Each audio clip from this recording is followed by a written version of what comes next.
आमच्या आईसाहेबांनी आम्हाला लय माया लावली. तुम्ही कवाच त्यासनी चांगली वागणूक दिलीच नाही म्हणा. तो भूतकाळ मला आता उकरून काढायचं नाही.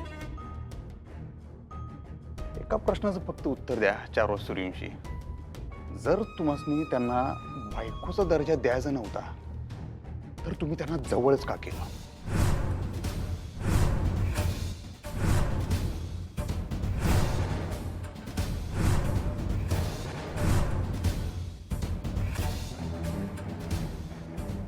लहान होतो त्यावर काय कळत नव्हतं. आता तुम्हाला जाब विचारतो, ज्या गावाला जायचं नव्हतं त्याचा रस्ताच का पकडला तुम्ही?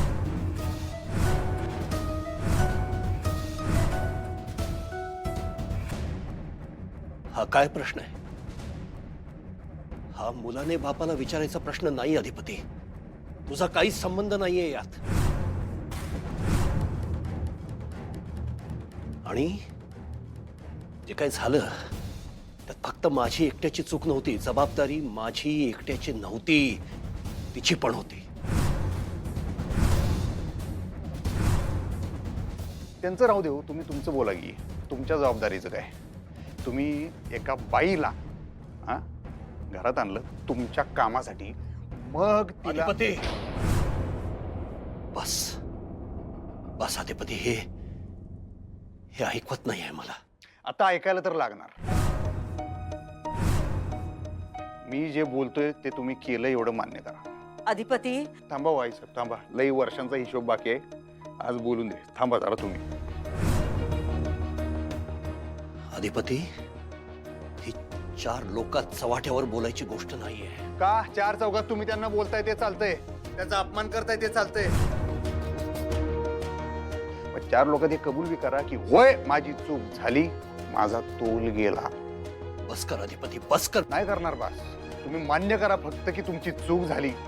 तुम्ही त्यासनी घरात आणलं, त्यांच्या मनाला आशेची पालवी फुटली, त्याला जबाबदार तुम्ही आहे. तुम्ही मान्य करा.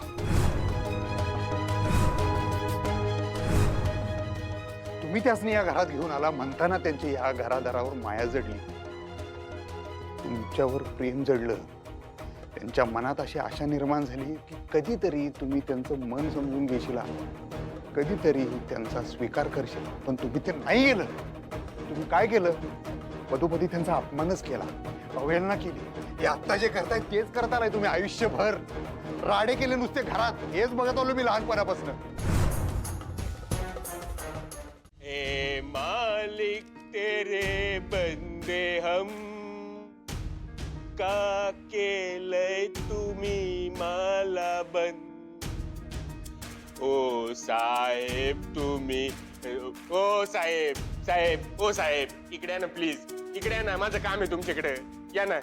ए तुझं काम करायला काय तुझा नोकर आहे का मी? गप्प बस, उगाच तोंड वाजवू नकोस.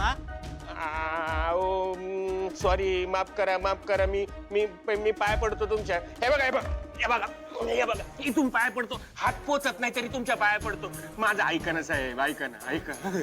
काय रे, काय काम आहे? मला जरा एका मिनिटासाठी तुमचा फोन द्या ना. अर्जंट काम आहे जरा. हो का? फक्त फोनच हवाय? बाकी काही चहा, कॉफी, पिझ्झा, बर्गर मागवू का? हा, हेच काम राहिलीत का आता? गप्पा बस. ऐका ना. ओ साहेब, ओ साहेब.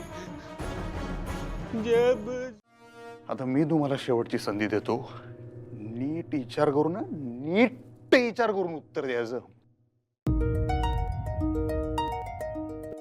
त्या माऊलीनं तुमच्या पोरग्याचा सांभाळ केला, त्याची जाणीव ठेवा.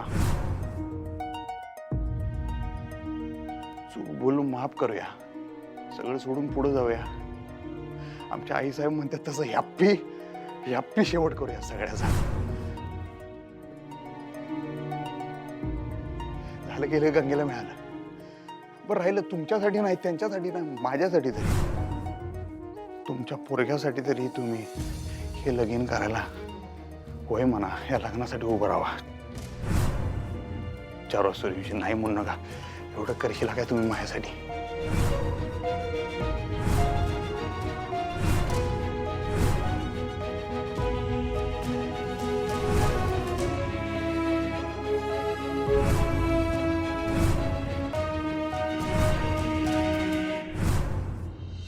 सांगा की. राहाल काय लग्नाला उभे करशील काय आमच्या आईसाहेबांचं लगीन नाही म्हणून.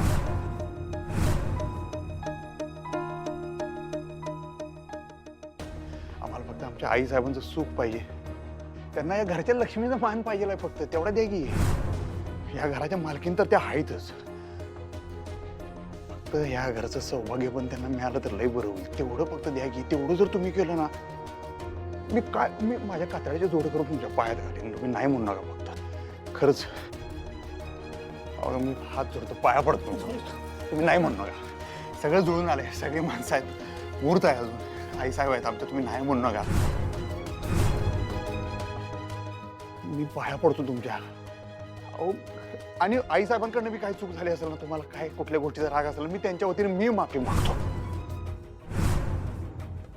लई खस्ता खाल्ल्यात त्या माऊलीनं आपल्या घरासाठी आपल्या सगळ्यांसाठी. एवढा मान तर तुम्ही त्यांना दिला पाहिजे. नाही म्हणू नका. वय म्हणा की. वय म्हणा फक्त. काय वाटेल ते करतो. वय म्हणा फक्त. अधिपती पण म्हणू नका. पण मी नाही ऐकायचं नाही. फक्त मला वय ऐकायचं आहे तुमच्या. वय म्हणा. लगीन करा की आमच्या आईसाहेबांसंग.